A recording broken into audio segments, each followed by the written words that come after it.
Hey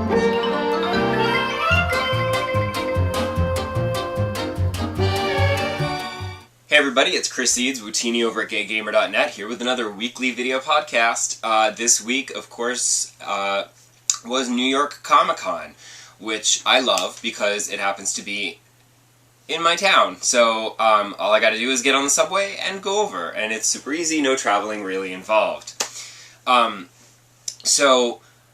New York Comic Con was insane as usual.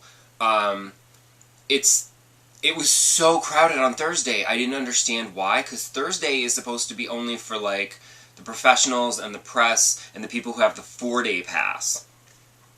But then I saw some people who were wearing Thursday passes, so I guess that they started selling Thursday-only passes. I guess people got them because either maybe they're cheaper, because it's not open for as long, it's not all day. It's only the afternoon and evening on Thursday.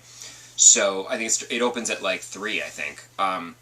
So maybe they're cheaper because it's a shorter day, and maybe people just couldn't get passes for Friday, Saturday, or Sunday, so they said, well, fine, I'll just take a Thursday just so I can at least go. But Thursday and then Sunday was like, you couldn't even get through the aisles. And I mean, Sunday is Kids' Day, so that also doesn't help. I kept stepping on them.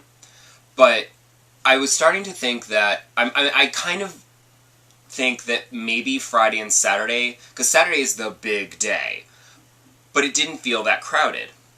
And I think, this is just me, but I think the reason for that is because Saturday especially, but Friday also, is when they have like the big panels. So people want to go to the Walking Dead panel, screen the episode, and like go to the Q&A, meaning they've got to get in line for 4 hours.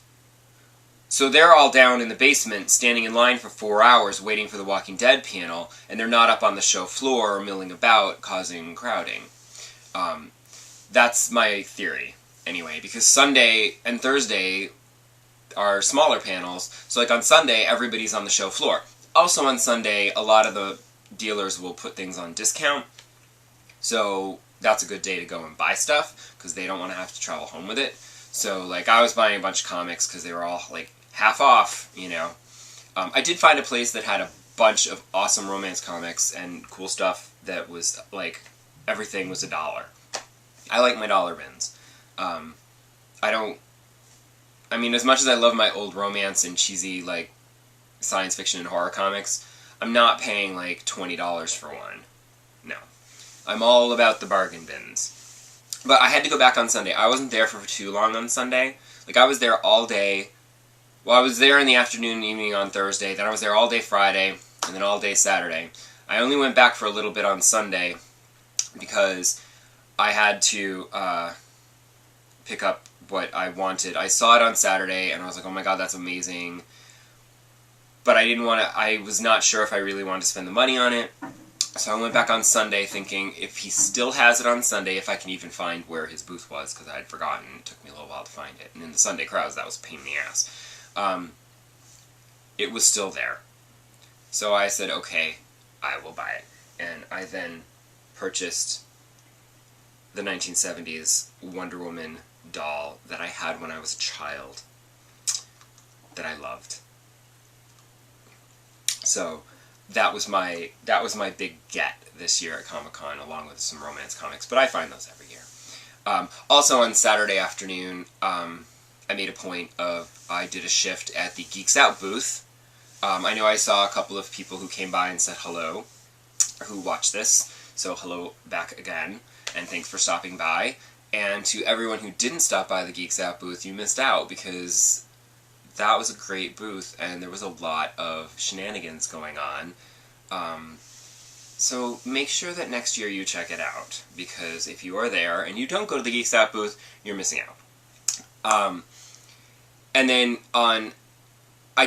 there were some video games, because Comic-Con isn't about comics anymore. I mean, it is sort of about comics, but it's mostly about movies and TV and games and such.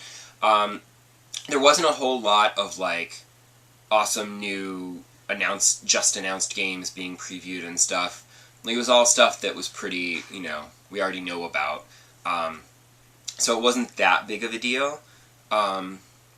I did get to play some Lightning Returns, which was kind of cool, as well as Thief, which was a really hard demo to play because I kept not doing the missions because I would get distracted by stealing everything that wasn't nailed down, and then finding doors and windows that I could break into, and then safes to crack, and then 20 minutes later I'm like, oh, I should go meet that guy that I'm supposed to do as my main mission. So that game will be very, very hard for me to play in anything resembling a timely fashion. But even though there wasn't anything newly announced to preview that was, like, amazing and wow, there was a big video game deal that weekend because Friday night at midnight, the Nintendo World Store hosted the launch of Pokémon X and Pokémon Y, and it was insane! Oh my god, you guys, Pokemon fans are nuts. I mean, and I can say that because it's true. Like, I'm not, it's so true. Like, you cannot deny that. Like, the crowd was insane. The line went all the way around the block, which, uptown, those are big blocks. They had let the front of the line into, like, a corralled-off area, where they were all just sort of milling about, lots of street passing going on. They also had, like, demos of the game that you could play, as well as, like, a photo booth where you could take pictures. And then they had a stage where this hostess was doing, like, trivia contests. I'm not sure exactly what they won, but people were winning things. It was a very gentle trivia contest. They let you ask the audience for help. They had, like, a Pikachu dance contest where you had to dance on stage. When the music stopped, you had to freeze still, and whoever moved got eliminated. It was quite hilarious. And this all went on. Oh, and they also showed, they showed a trailer where there were people in the crowd, like, a certain Pokemon would show up, and then people would lose their shit. Like, and I don't get it, because I've never been that into Pokemon. So, like, it's a fun game, I enjoy it, but I've never been, like, that diehard, ooh, a new Eevee evolution, or whatever, like.